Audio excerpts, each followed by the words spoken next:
झूठ बोल के अपने बच्चों की कसम खा के यहाँ आया कि मैं ये नहीं लूंगा, ये नहीं लूंगा। और लोकतंत्र में चुनाव तो चलता रहेगा, ये हर चुनाव का बहाना बना के एटी से क्यों बचते रहेंगे? जो बंदा खुद भ्रष्ट है वो तो दूसरों पे आरोप लगाएगा ही ना। आपने क्यों गोवा में पैसा लगाया, दिल्ली के शराब का? आपने क्यों पंजाब में पैसा लगाया? केंद्र सरकार का मुझे नहीं लगता इसमें कोई भी रोल है। ईडी का सम्मान आने के बाद भी उसकी बेशर्माई की हद तो देखिए। उनकी सोच कांग्रेस के साथ चलती है कि परिवारवाद ले आओ। और सरकार के नोटिस की में अहमियत तुम्हें पता होनी चाहिए। नमस्कार दोस्तों, मैं जसवीर बोवा। बीजेपी का प्रदर्शन चल रहा है। मैम, आप लोग किस चीज को लेकर यहाँ प्रदर्शन कर रहे हो? केजरीवाल के खिलाफ हम यहाँ पे प्रदर्शन कर रहे हैं। सबसे पहले और जैसे केजरीवाल आया यहाँ पर झूठ बोल के अपने बच्चों की कसम खा के यहाँ आया कि मैं ये नहीं लूंगा, ये नहीं लूंगा। आज वो शीश महल में रह रहा है। शराब घोटाले में देखिए कितने बड़े बड़े घोटाले, और इनके सारे मंत्री अंदर गए। आज ईडी का सम्मान आने के बाद भी उसकी बेशर्माई की हद तो देखिए कि वो आज तक वहाँ पर उनके उसमें नहीं गए हैं। तो वो वेट कर रहे हैं कि जैसे हेमंत सोरेन आज अंदर गए हैं 10 बार के बाद में, मैं भी 10 बार के बाद में ही जाऊंगा। उनका कहना ये है कि ये बस इलेक्शन की वजह से हमें बताने की कोशिश। वो तो उनकी आदत ही है। वो तो दूसरों पे है उनके इल्जाम लगाना कि मोदी जी ये कर रहे हैं, मोदी जी हमें नीचे करने के लिए कर रहे हैं। और सबसे बड़ी बात ये है कि सारी गलतियां उन्हीं की है। वही धोखेबाज है, वही फ्रॉड है, वही शुरू से लेकर आज तक सिवाय उन्होंने धोखे के कुछ नहीं किया है। देखिए मैं कह रही हूँ, डूबते को तिनके का सहारा होता है ना। जो बंदा खुद भ्रष्ट है वो तो दूसरों पे आरोप लगाएगा ही ना। उसको मालूम है मैं क्या सही कर रहा हूँ, क्या गलत कर रहा हूँ। भ्रष्टाचार में हमारी दिल्ली डूब चुकी है। उसको पता है मेरा कुछ नहीं होना। जो मोदी जी कर रहे हैं वो सपने में भी नहीं सोच सकता कि मैं वो करूंगा, क्योंकि उनकी सोच ही नहीं है। वो उनकी सोच बहुत सीमित है। मोदी जी की सोच बहुत विशाल है। वो हर तबके के बारे में सोचते हैं, वो सिर्फ अपने बारे में सोचते हैं। उनकी सोच कांग्रेस के साथ चलती है कि परिवारवाद ले आओ। मैं नहीं रहा, मैं जेल चला गया तो मेरी बीवी आ जाएगी, या मेरा बच्चा आ जाएगा, या मेरा बेटा आ जाएगा। तो ये परिवारवाद यहाँ नहीं चलेगा।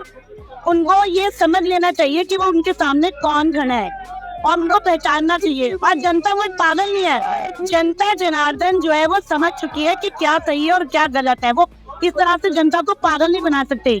खाली मुफ्त की चीजों का लालच देके वो जनता को पागल नहीं बना सकते। ये सोचिए। केजरीवाल जी का कहना है जो चंडीगढ़ में चुनाव हुआ है उसमें जो धांधली की गई, इस वजह से ये लोग जो बीजेपी वाले हैं वो प्रदर्शन करके हमें बदनाम करने की कोशिश कर रहे हैं। जब आप चुनाव जीतते हो तब आपकी बात कुछ और होती है। जब दूसरा जीतता है तो आप दूसरी बात करते हो। ये एक चुनाव संहिता के खिलाफ है। सबसे पहली बात है चुनाव संहिता के खिलाफ है। जब आप जीते तो ठीक, आप नहीं जीते तो गलत। जी ये तो उनको देखना चाहिए, उनको जवाब देना चाहिए जनता को कि वो जनता के आगे अपनी क्या इमेज बना रहे हैं। अब जनता देख रही है कि वो अपनी पत्नी करनी से, मतलब जो क्वेश्चन करता था कि मोदी जी नहीं आते प्रेस में, मीडिया में क्वेश्चन, आज वो खुद भाग रहे हैं। उनको आगे जवाब देने चाहिए, क्योंकि जनता ने उन्हें बड़े उससे चुना था एक विश्वास से। अगर वो उस चीज को नहीं समझेंगे तो फिर जवाब तो उन्हीं को देना पड़ेगा। उनका कहना है कि उन्होंने मनीष सिसोदिया, सत्येंद्र जैन को बहुत गलत तरीके से फंसा रखा है, जेल में डाल रखा। तो इसमें गवर्नमेंट की क्या बात है? ये तो ईडी एक है, डिपार्टमेंट है, वो देख रहा है ना घोटालों की चर्चा। इसमें सरकार थोड़ी कुछ कर रही है। केंद्र सरकार का मुझे नहीं लगता इसमें कोई भी रोल है। ये तो हर डिपार्टमेंट होता है जो जांच करता है। तो जो जांच कर रहा है उसको ज्यादा पता होगा ना। केजरीवाल जी सरकारी महकमे से आए थे और सरकार के नोटिस की में अहमियत तुम्हें पता होनी चाहिए, क्योंकि जब ये IRS थे, अगर कोई इनके बुलावे पे नहीं आता था तो ये क्या करते थे? सम्मान निकालते थे या दबिश देते थे? तो इनका भी तैयारी है। इन्होंने इसको बहुत लाइटली लिया है। ईडी आप तो मेरे को नोटिस क्यों नहीं भेज रहा? भाई साहब का नोटिस क्यों नहीं भेज रहा? ईडी नोटिस उसी को भेजेगा जहाँ संशय होगा, जहाँ शक होगा और बड़ी मनी लॉन्ड्रिंग का हिसाब किताब नजर आ रहा होगा।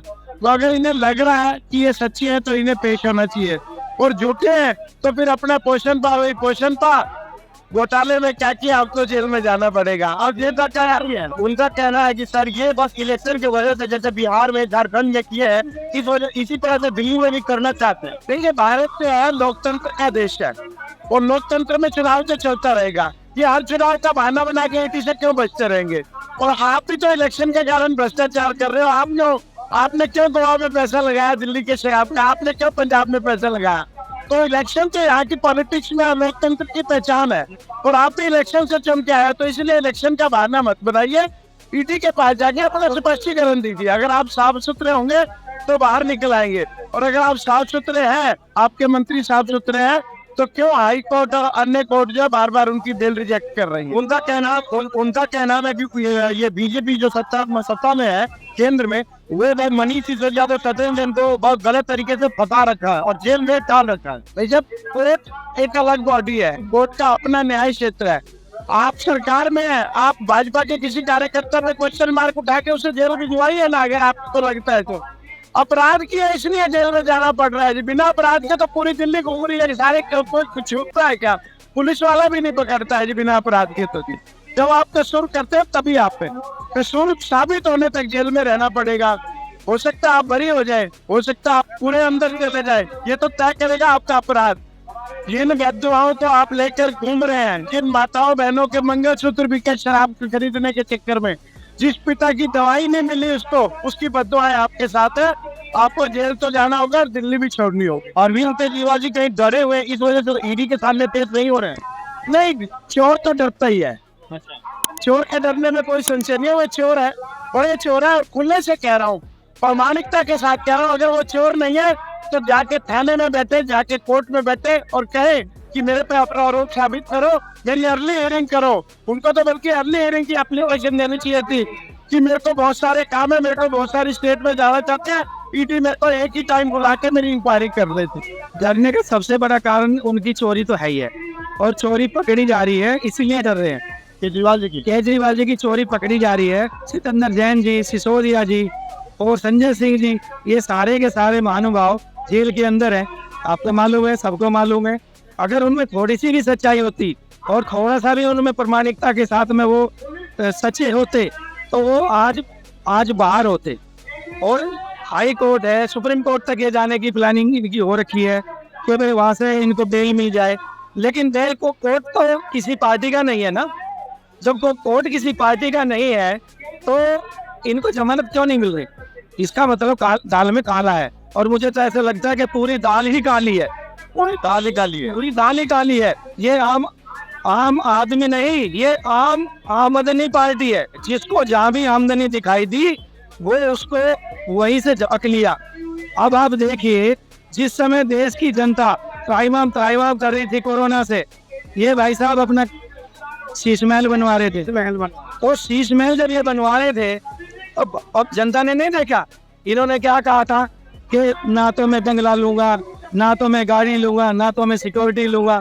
और आज सब कुछ आपके सामने है। आज लोगों से मिलते नहीं है। सरकार इनकी पूरी तरह से भ्रष्टाचार में लिप्त है। कोई विधायक, कोई सबकी जांच आप करा लीजिए, पूरे के पूरे सारा भ्रष्टाचार पूरा का पूरा इनकी सरकार में व्याप्त है।